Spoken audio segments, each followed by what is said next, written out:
Testing 1 2, testing 1 2 3, testing 1 2 3. Alright, guys, welcome to the podcast. This is Still Human Podcast Show, changing your environment. This is about your environment matters and creating space for growth. Welcome back. I'm your host, Deborah Ashley. This is the space where we talk about tools, mindsets, and strategies to thrive. And no matter where you're coming from, today we are diving into a crucial topic. Your environment matters, creating space for growth. Your environment can either help you soar or keep you stuck. Now let's explore how you can set yourself for success by changing what's around you. And through other different topics, right? The little subtitles that I got going on for my notes. I'm gonna pause for a second just so you guys can to think about what I just said, to reflect on it, and just to hear your own voice. Okay?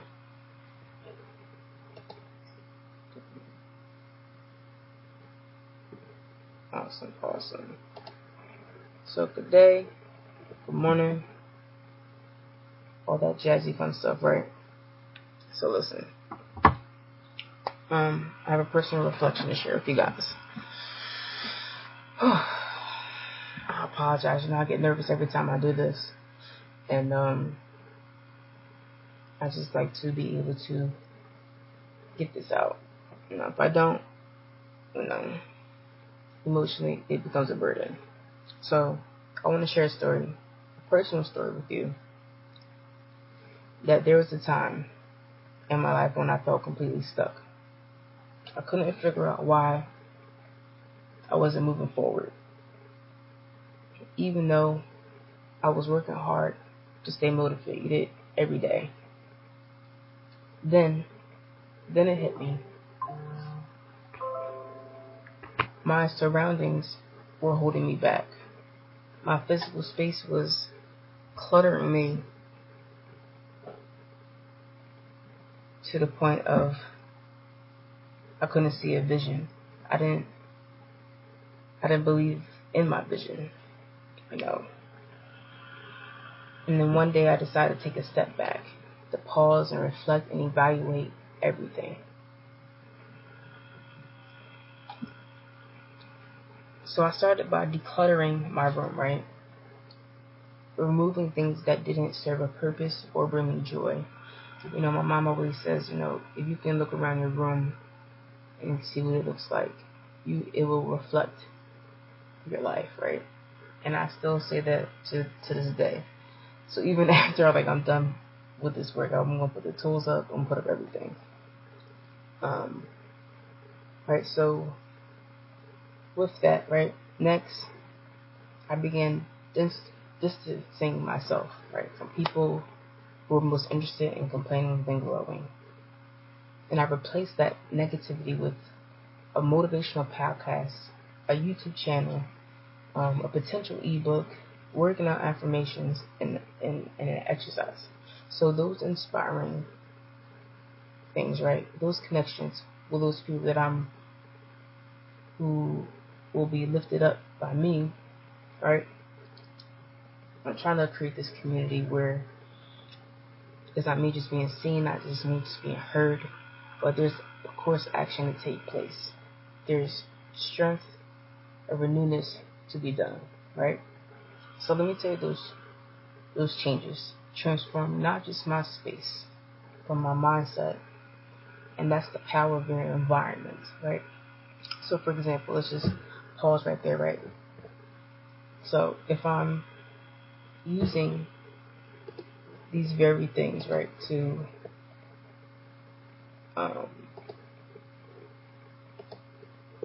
like all the things that I just said, right? It really is about shifting your mindset, changing your environment. So if I'm getting up every day, right, if I'm creating a schedule, and I'm saying my time is to get up every day at 5, 6 o'clock in the morning, that's the day that I am starting to regroup, readjust. So for example, I get up around 5 o'clock in the morning, I do my prayer. I call it my spiritual grounding. So I pray, I meditate, I listen to motivational speaking, I read a little bit, or I try to do a very little amount of exercises, right? I'm still slacking on that part, but that's something I'm working on the side. So,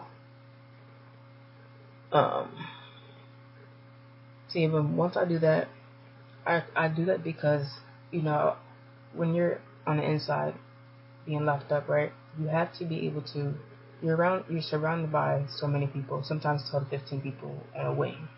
And then when you come outside your wing, you just feel like you're in a box. And a whole bunch of people just crowding around each other. And sometimes some people are just doing very little. Some people are just doing a lot. And we all have to be able to adjust to that, right? Because this is the difference that I would like to have, not just only for myself, but also for you as well. And I'm at the very beginning. I'm trying to, as the more I get used to my own voice, the more I get used to speaking. One day hopefully I get to speak with people, but I gotta start somewhere small. And in my room, some people start in the backyard, the garage, the bedroom, their car. Everybody has that space. And as long as once you have that space, you create a voice where, it becomes repetition. And once you're consistent, no one can stop you. No one can persuade you different, And if you're spiritual or religious, whatever, how you identify as, get connected. Get connected spiritually. You can, always reset. And anybody can do it, right? So I'm just thinking about what I just said. I hope you guys are thinking with me too, because this is just an adjustment for me as well. So I actually have some tips for how you can change your environment, right? So how can you create an environment that helps you thrive? And I have 3 actionable steps. The first one is, number 1, to declutter your physical space, right? Meaning, you start where you live, which I mentioned before. Your actual physical space is a reflection of your mental space, right?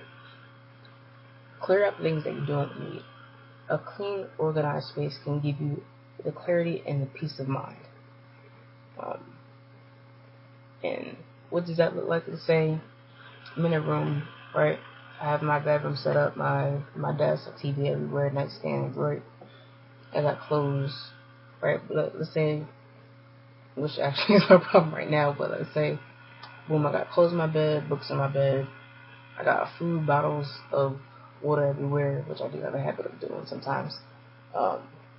Just unnecessary clutter, right? And if I can come in a room and be like, all right, yeah, I want to do this, this, and that, but then my environment doesn't show the availability to conform to, how can you thrive in that space? This is where you can call it your sanctuary, your office, your peace of mind. It's supposed to be yours. And once you're able to remove those small little things, even when I was on Inside, I always looked at my area, and sometimes I would leave my bunk area, go to the end of the wing, come back, make sure it still looks good. Especially if I'm just going to the kiosk, using the phone, or going to a service. I still try to do that to this day. So when I'm officially,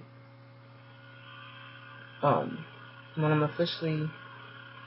can I say, I guess completed within, hopefully in a couple of hours or whatever when I start my day, do that.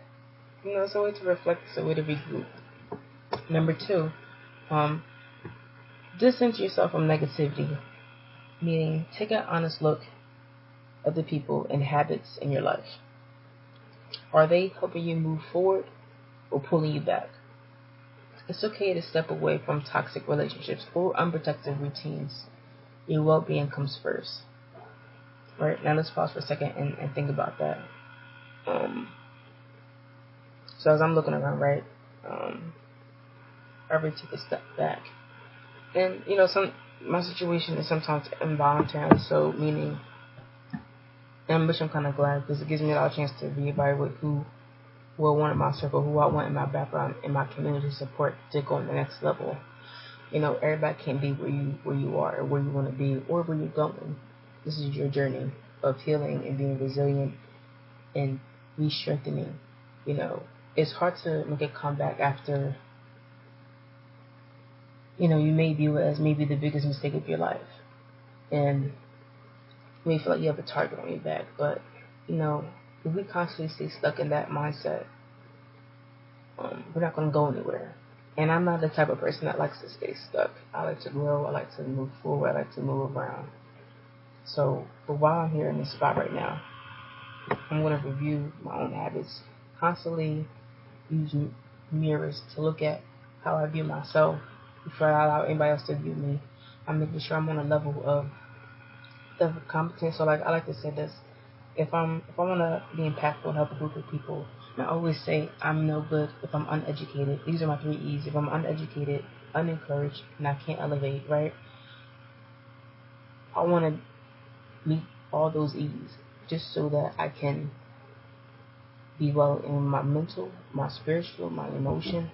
And the idea of that is more than just an idea, it's a vision. And sometimes you need to create your own vision board, right? So when I was on the inside, I remember thinking back to when I created an account for Pinterest. And on there you can look up so many stuff, right? So, right, made a board out of cardboard, right? I was flipping through magazines, flipping through the little the little handouts that my counselors used to give me. And how that would happen was however I was feeling, I wanted to go from anxiety to peace. And I put these quotes, right, wherever I found that made me feel like home or made me feel at ease where I'm at. Because sometimes you need a break from all the chaos and the toxic relationships or the toxic habits that you made or used to do. So it's very important to mirror yourself, right? Take a good look. Take a look good at your space. And I know sometimes it's hard to be like, I'm not a type A person at all, but I know how to clean. I know I can be neat. Just to be consistent, it's something to work on. The third thing I have for you is to surround yourself with positivity, right? So what that means is fill your space with things that inspire and motivate you. Maybe it's a vision board, which I just spoke about, uplifting music, or conversations with people who challenge and encourage you to be better. Curate an environment that supports your goals, right? So, okay, let me give you a little snippet of what's going on, right? Because I can only speak about me. I can't speak about nobody else, right? So filling my space with things, right? So meaning my spiritual grounding with music. I really don't listen to music that much anymore, but when I do, I make sure I'm not doing nothing else. So that way I can intake the energy, the vibe, and the lyrics itself, because I like listening to music that has a message. But I listen to messages of motivation because when I surround myself with that type of energy, that type of thing to look forward to, I know that I'm going to be okay. I know that I'm setting myself up for something better, and I'm double checking my steps, double checking what I do now, what I didn't do before. I haven't done the vision board yet, but I'm definitely doing some, conversations with people who challenge and encourage you to do better. So I have friends that I talk to every day who are actually in my situation and have been through, behind bars type of thing. So those are the people that I really talk to, and there are some people that I miss that, who longer don't want to deal with me, and that's okay. I support, love you, pray from afar. But the people that are in your circle, that are in your community, that want to uplift you, and you want to do business with, or you want to do fellowship with, keep it real, keep it honest, transparency with yourself, and you don't have to go into specifics of everything, but you can generalize, and like I'm doing right now, putting positive things out there, letting the people know that I started this podcast, because if I feel like I wasn't doing this, I'll probably be stuck in bed, probably still be depressed, but I know I want something bigger for myself, and I wasn't ever not having that work ethic. But because I have a good work ethic, I'm getting up every morning, thinking about what I want to do, who I want to reach out to. And my biggest goal for let's say, I don't want to say just this month, but for maybe this year to grow and reach out to an audience who have been infected by incarceration, right? So, and I'm creating a personal brand called Still Human. And because, if you've ever been through that situation or know a loved one that's been through it, you should understand what it's like to be kind of, whether it was your fault or not, we all make mistakes. But when you're in that position and feel like your citizenship has been stripped of, where you can't make your own choices and you have to answer to anything and everybody because of their rules, it does something to you. And then, let's say because you make a mistake or because the environment that you're in is constant negativity, is constant toxicity to your mental. Or like you used to say, you get certain officers who, or certain supervisors who feel like, oh, because I have this badge on, I've been here for a while, or whatever, or you're a newbie, or they start yelling. You don't know what women have been through. You know what I mean? And that's the focus.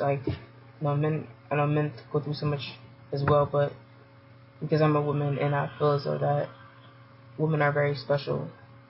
We are the creators of this world. Like Beyonce says, girls make the world go round, right? And we do. We develop, we reproduce in many ways where we are needed, we are wanted, but we're not just a woman, we're not just a mother or sister. We have so many roles that is valued, and sometimes we even misvalued. So I'm taking a stand today to put out this message to re-strengthen, re-guide, and be a consultant for you. And if you're interested, you can contact me at alwaysstillhuman@gmail.com, right? And then we can begin to start a journey together, what that would look like, or just listen to the podcast. So let me go back to my goals. So my goal for this year is to reach out to halfway houses, reach out to reentry organizations, and build that platform so that maybe others can create something for themselves as well. It doesn't have to be rushed, but it is creating a network of opportunity and stillness.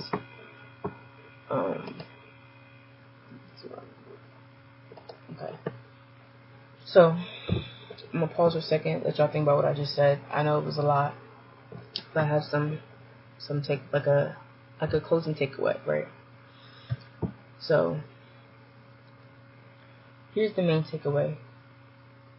Change your environment and you'll change your mindset.